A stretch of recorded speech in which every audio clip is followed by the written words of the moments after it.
Hi friends, ಎಲ್ಲರಿಗೂ ನಮಸ್ಕಾರ. ಮಧುಲತಾ ಅಡುಗೆ ಚಾನಲ್ಗೆ ಸ್ವಾಗತ. ಯಾರಾದರೂ ನಮ್ಮ ಚಾನಲ್ ಹೊಸ್ದಾಗಿ ನೋಡ್ತಿದ್ರೆ ಪ್ಲೀಸ್ ಸಬ್ಸ್ಕ್ರೈಬ್ ಮಾಡ್ಕೊಳ್ಳಿ. ನೋಡಿ, ಆರೋಗ್ಯಕರವಾಗಿರೋಂತಹ ನುಗ್ಗೆ ಸೊಪ್ಪಿನ ಚಟ್ನಿ ಮಾಡುವ ವಿಧಾನ ತೋರಿಸ್ಕೊಡ್ತಾಯಿದ್ದೀನಿ. ತುಂಬಾ ಸುಲಭ ಫ್ರೆಂಡ್ಸ್ ಮಾಡೋದು, ಎಷ್ಟು ಟೇಸ್ಟಿಯಾಗೂ ಇರುತ್ತೆ. ನೋಡಿ, 1-2 ಟೇಬಲ್ ಸ್ಪೂನಷ್ಟು ಕಡಲೆ ಬೀಜ ಹಾಕಿ ನೀಟಾಗಿ ಹುರಿತಾಯಿದ್ದೀನಿ. ಹುರಿದು ತೆಗೆದಿಡ್ತಾಯಿದ್ದೀನಿ. ನಂತರ ಅದೇ ಬಾಣಲಿಗೆ ಕೊಬ್ಬರಿ ಹಾಕ್ಕೊಳ್ತಾಯಿದ್ದೀನಿ. ಒಂದು ಅರ್ಧ ಒಳಷ್ಟು ಕೊಬ್ಬರಿ ಸಣ್ಣದಾಗಿ ಕಟ್ ಮಾಡಿ ಹುರಿತಾ ಇದ್ದೀನಿ. ನೋಡಿ, ಕಮ್ಮಿ ಉರಿ ಇಟ್ಕೊಂಡು ನೀಟಾಗಿ ಎಲ್ಲ ಫ್ರೈ ಮಾಡ್ಕೊಳ್ಳಿ. ನಂತರ 1-2 ಈರುಳ್ಳಿ ಸಣ್ಣದಾಗಿ ಕಟ್ ಮಾಡಿ ಹಾಕ್ಕೊಳ್ತಾ ಇದ್ದೀನಿ. ಬೆಳ್ಳುಳ್ಳಿ ಒಂದು 4-5 ಎಸಳು ಹಾಕ್ಕೊಳ್ತಾ ಇದ್ದೀನಿ. ನಂತರ ಸ್ವಲ್ಪ ಎಣ್ಣೆ ಇಷ್ಟು ಹಾಕಿ ನೀಟಾಗಿ ಫ್ರೈ ಮಾಡ್ತಾ ಇದ್ದೀನಿ. ನೋಡಿ, ನೀಟಾಗಿ ಫ್ರೈ ಆಗಿದ್ದಾದ್ಮೇಲೆ ತೆಗೆದಿಡ್ತಾ ಇದ್ದೀನಿ. ಖಾರಕ್ಕೆ ತಕ್ಕಷ್ಟು ಒಣಗಿರೋ ಅಂಥ ಮೆಣಸಿನ್ಕಾಯಿ, ನೀವು ಬೇಕಿದ್ದರೆ ಹಸಿಮೆಣ್ಸಿನ್ಕಾಯಿ ಬೇಕಿದ್ದರೂ ಹಾಕ್ಕೋಬೋದು ಫ್ರೆಂಡ್ಸ್. ನಾನು ಖಾರಕ್ಕೆ ತಕ್ಕಷ್ಟು ಹಾಕ್ಕೊಳ್ತಾ ಇದ್ದೀನಿ.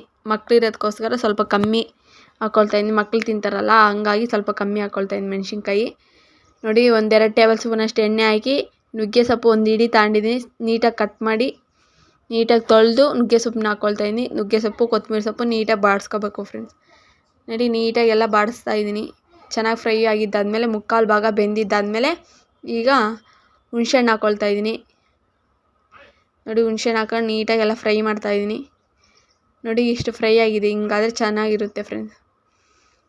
ನೋಡಿ, ಈಗ ಮಿಕ್ಸಿ ಜಾರ್ಗೆ ಒಣಗಿರೋ ಅಂಥ ಮೆಣಸಿನ್ಕಾಯಿ, ಈರುಳ್ಳಿ, ಬೆಳ್ಳುಳ್ಳಿ, ಕೊಬ್ಬರಿ, ಕಡಲೆ ಬೀಜ, ರುಚಿಗೆ ತಕ್ಕಷ್ಟು ಉಪ್ಪು, ನೀರು ಆಗಲೇ ಫ್ರೈ ಮಾಡಿದ್ವಲ್ಲ ಅವೆಲ್ಲ ಹಾಕ್ಕೊಳ್ತಾ ಇದ್ದೀನಿ. ನೋಡಿ, ಇಷ್ಟು ಹಾಕೊಂಡು ನೈಸಾಗಿ ರುಬ್ಕೋಬೇಕು ಫ್ರೆಂಡ್ಸ್.